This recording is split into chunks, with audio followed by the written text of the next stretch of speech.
Hey everybody, David here, and today I want to talk about the Falcon and the Winter Soldier, episode 5, Truth. And yes, we do get a lot of truth in this episode. So let's get right to talking about this. Let's get right down to it. We start off this episode with a really cool battle scene between Sam and Bucky and fighting John Walker, who had killed someone in the last episode, one of the Flag Smashers, who was not Karli. Karli got away, but clearly John Walker wanted to get vengeance on somebody, or revenge on somebody, because his partner, Lamar Huskins, was killed last week. And so he decided to take on revenge by killing someone in return, even if it wasn't Karli. So he killed the guy, and we see him on the run, like he's like losing it. He's having this breakdown, it looks like. And Sam and Bucky confront him in a warehouse, and this big battle goes out because Sam and Bucky are like, you got to give us the shield back. They tried to reason with him at first, but clearly John Walker's not giving up that shield without a fight. And so this really cool fight breaks out, and man, the way it ends, I gotta say, when I think it was Bucky that picked him up and slammed him into the shield while Sam was holding it, it was like, oh shit, man, it kind of reminded me a little bit of the fight scene between Sam, or no, not Sam, Steve and Bucky against Tony Stark in Captain America: Civil War at the final battle there. This time a battle for the shield, and there was a point I thought it's kind of funny because Bucky even drops it in a similar fashion to the way Steve dropped it, but it was to give Sam the shield. Bucky, because Bucky believes that Sam deserves the shield, and because he's the one that Steve picked. But as we really learn a lot of what's going inside. All these characters finally come out in what has been driving them all season long. A lot of it we kind of knew. A lot of it they finally let it out and let all the other characters. That's what the truth is. Everybody is telling the truth finally. What's bugging them, what's driving them. All of that throughout this episode, and especially with Sam and Bucky, I thought. And so later, Sam and Bucky go their separate ways after defeating John Walker. John Walker, however, is discharged from the U.S. government. The government's like, hey, we can't have Captain America killing people. But he kind of puts up a good argument, I thought, where it's like, hey, you guys hired me. You guys trained me to do it this way. It's not my fault you guys did it this way. I was doing what you guys trained me to do. And I thought that was an interesting statement, because that's why a lot of people, in the world today, in the US specifically, maybe other countries as well, maybe Canada, I don't know. People want the police to be discharged because they feel, or not discharged, what do you call it again? They want them to be defunded. And because they feel that the training, all that is going too far. They don't know what they're doing. They don't know how to talk to certain people, or how to deal with certain situations. And maybe the U.S. government is to blame on that. I don't know. I'm not an American, so I'm not going to say that. But it seems like that's what the show is saying in some respect. That maybe our governments are really the real ones to blame for situations that happen, because they are the ones that train these people to serve and protect us, and then we get accidents, if you want to call them accidents. Sometimes it's not an accident that happen. I think the show has really been, look, a lot of people are going to say, oh, it's a woke show. It's like, guys, there's nothing wrong with being a little woke. Sometimes we should all wake up a little bit and see what's going on in the world around us. And I like when shows take real matters and what's going on in the world. And, if you didn't realize it before, that's on you. But this show has been showing us things that have been happening throughout the last year. So maybe even longer. For a lot of people, it has been going on longer. It's about time that a show, a superhero show for that matter, kind of touches on these subjects. So I've really been loving the show on that standpoint.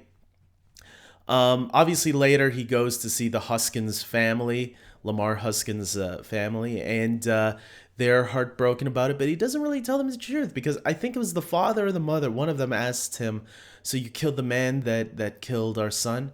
And I think he did say, "Yeah," right? So he's kind of like lying to himself that what he did was right because we know it wasn't him, the guy that he killed. You can blame it on Karli, but you can't blame it on that guy you killed. He didn't do anything. He was just, the plan was to get you, even though that wasn't right either. There's no black or white in this show. There is a gray line through, other than Sam and Bucky, there is a gray line with everybody else. Everybody else is in a gray territory. And it's really interesting to see it all play out. So Karli, I'll get to Karli a little bit later. Sam, however, goes back and visits Isaiah Bradley. He goes back to that town. Carl Lumbly returns as I love Carl Lumbly. He was on Supergirl the last couple of seasons, maybe 2-3 seasons, where he was playing John Jones' father. John Jones is the Martian Manhunter, which, funny enough, he did the voice of the Martian Manhunter back in the original Justice League animated series and Justice League Unlimited. So to get to see him getting these on-screen acting roles is really cool too, because he's doing such a great job as Isaiah Bradley. And Sam visits him to give him the shield, but Isaiah explains why he doesn't want it and reveals all this stuff that happened to him after the war, about how him and some other people got the serum. The serum treated some people differently, but when it worked the most on him, they started doing experiments on him, which I thought they kind of hinted. I guess they hinted at that the last time we saw him, but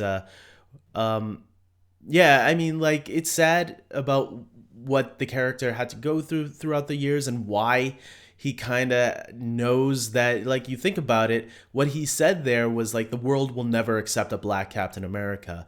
It's kind of true if you think about it. Like, we had news about a black Superman. Now, for me, it wasn't the idea of a black Superman that was bad. For me, it was that you set up this DCEU and you have Henry Cavill as Superman. If we had started the DCEU with a black Superman instead of Henry Cavill, I would have accepted it right away. What I'm against is that even though Henry Cavill is Superman in this universe, let's get rid of him and pretend he didn't exist. It's like, no, you're ignoring your own continuity now that you set up. Unless he turns out to be a different Superman entirely in the same continuity, then fine. Or if it's a separate universe altogether, sure, go for it. But there's other people out there that are like, no, Superman shouldn't be black. And you have to ask, well, why? I mean, Superman, he's an alien from another planet. It doesn't matter what he is up there. It's like how they said recently Jeff Johns didn't think Superman's grandfather should be played by a black actor. And it's like, why? He's an alien. And this show has nothing to do, Krypton had nothing to do with Man of Steel or any of that anyways. And I think it was Ray Fisher that made the point that, like, they made Zod black in the show. So what was the big deal? And so they could have went that way, especially since Krypton had nothing to do with the movies. They could have, but for some reason they didn't. They thought, I don't want to say what they thought, but I'm going to guess the idea in the back of their minds might have been, people won't accept a black Superman. And that's why they thought, oh, he can't have a black grandfather. And so what he said there is very relatable to what's been going on recently. A lot of the discussions, and that puts Sam's state of mind in like, is he right, man? Is it because he kind of touched on a lot of things that were hitting on Sam already, and why he probably didn't even accept the shield or didn't accept it as his own, as the new Captain America. So Sam decides to, he understands Isaiah's position, and he leaves and goes back home to meet Sarah. Meanwhile, Bucky is with Zemo, and it looks like Bucky's about to kill Zemo. And they have this conversation, and Zemo's like, "Look, you know what you have to do, and you gotta kill Karli. There's no other way around it." And Bucky thinks about it, and he's about to shoot Zemo.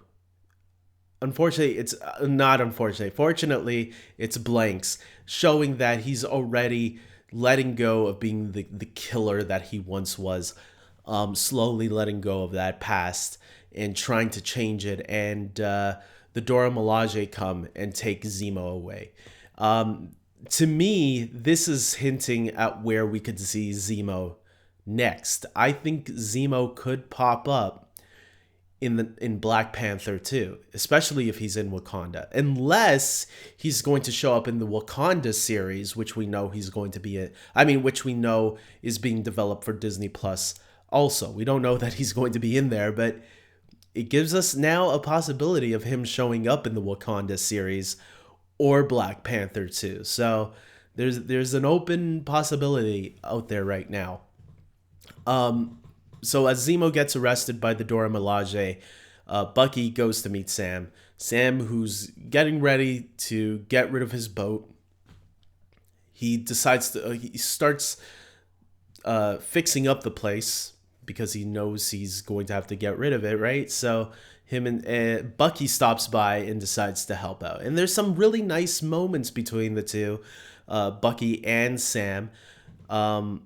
I think they have a conversation at Sam's place at first. But anyways, they help one another. And there's some nice interaction between the two, including Bucky flirting with Sarah a little bit. So that was a lot of fun. And Sam telling Bucky, "Hey, you better not flirt with my sister, or else there'll be a couple of people coming for you, including me." So I really did like all of that was going on, and the conversation between the two. Sam making Bucky realize the person who he is right now and why he probably is trying to make amends. It's not he's been avenging all this time. He hasn't been really taking the time to just accept what he's done and just try to make people's lives better by just being there for them and helping them.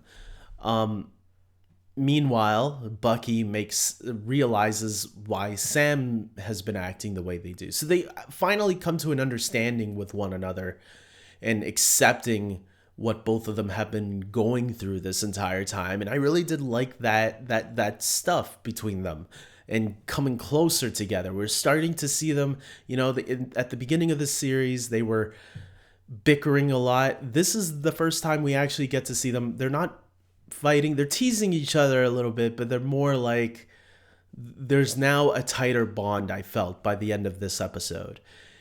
And Sam thinks about what Bucky told him and what he talked about with Bucky, and he also remembers the conversation with Isaiah, where maybe he starts realizing what he needs to do, and he starts training with the shield, which I thought, does he really need to train? He's already a skilled fighter. I was surprised that he didn't know how to use the shield right from the top. So I guess it must have been a couple of days or weeks that was going by in that montage to show us Sam training with the shield. I'm going to guess it took him like at least 2 weeks to train himself to use the shield a little bit. And the big tease at the end of the episode was him looking inside a box that we don't see what it is, but we can already presume that's going to be his new suit, right?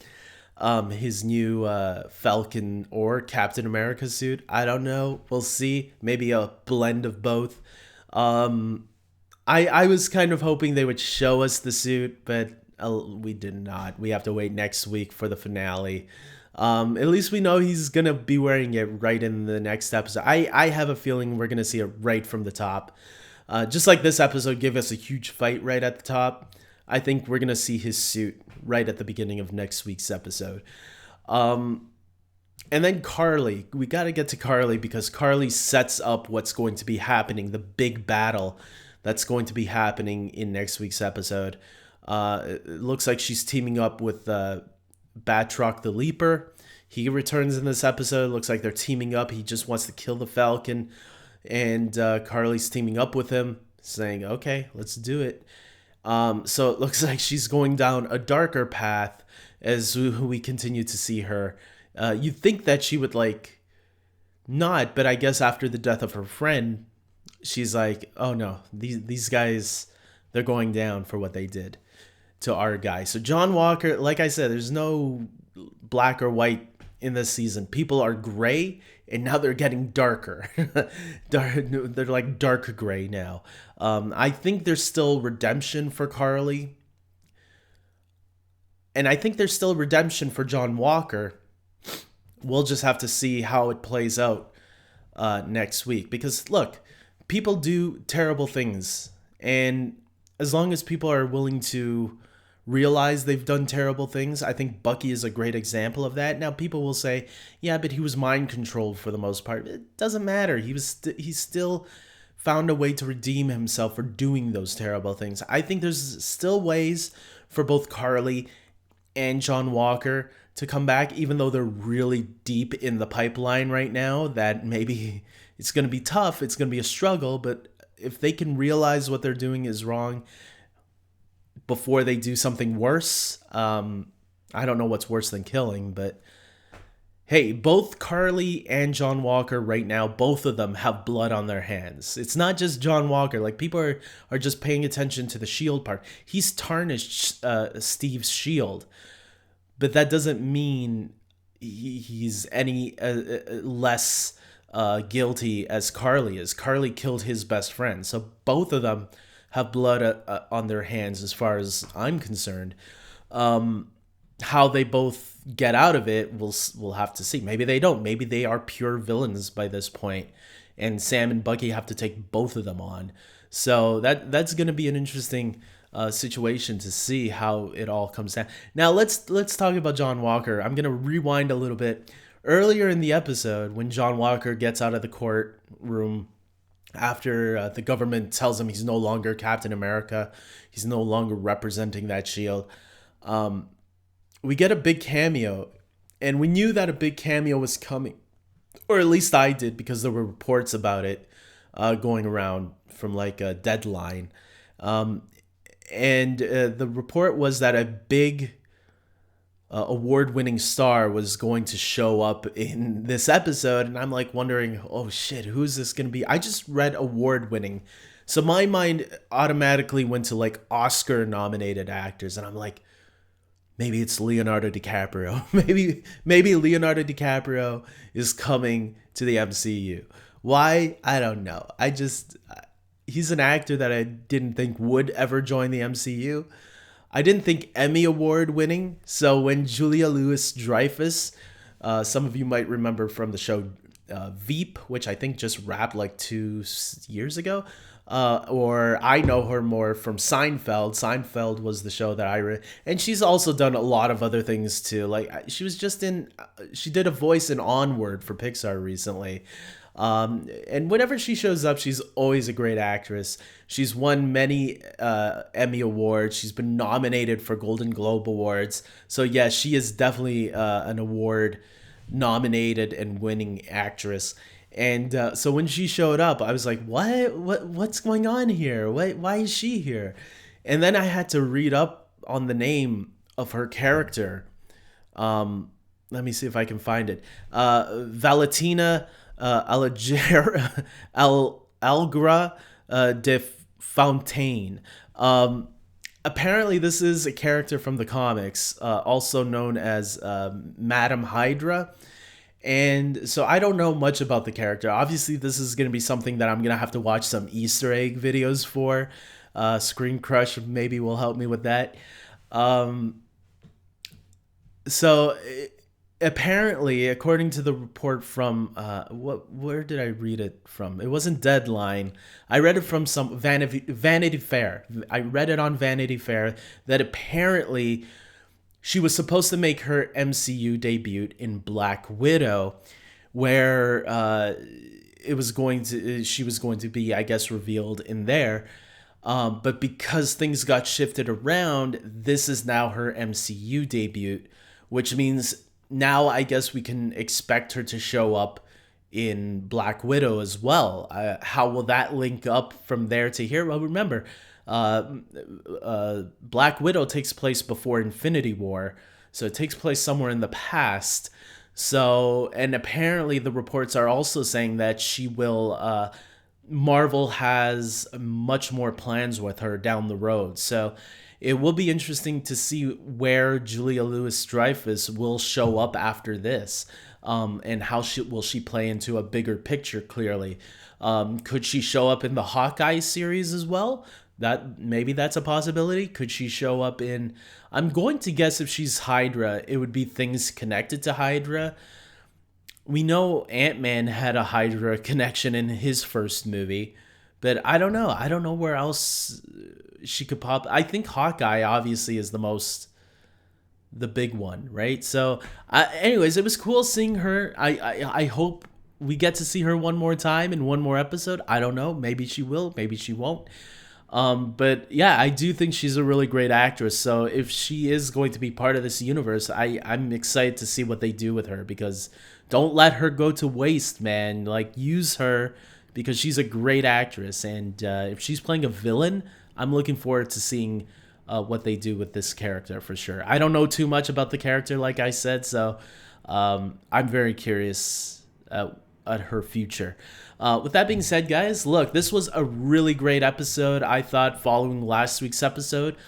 I think last week's episode gave us something bigger to chew on as the week went on, with that ending. This one, it gives us a tease what Sam is going to be wearing, but we don't get to see it. So it gives us something to hold on to again into the finale for next week, which I think is going to be balls to the wall action all over the place. I'm really excited to see how this all wraps up. And then once it wraps up, I'm very excited to sit down and watch the entire series in one sitting. I did that with WandaVision. I did that with The Mandalorian. So I'm going to do that again with Falcon and Winter Soldier, because these shows are definitely like movies and should be viewed as a movie. So with that being said, guys, comment below. Tell me your thoughts on this week's episode. Did you enjoy it? What are you looking forward to next week? Do you have any theories? I don't know. Maybe I'll do a theory video sometime this week. We'll see what happens. And with that being said, until then, take care.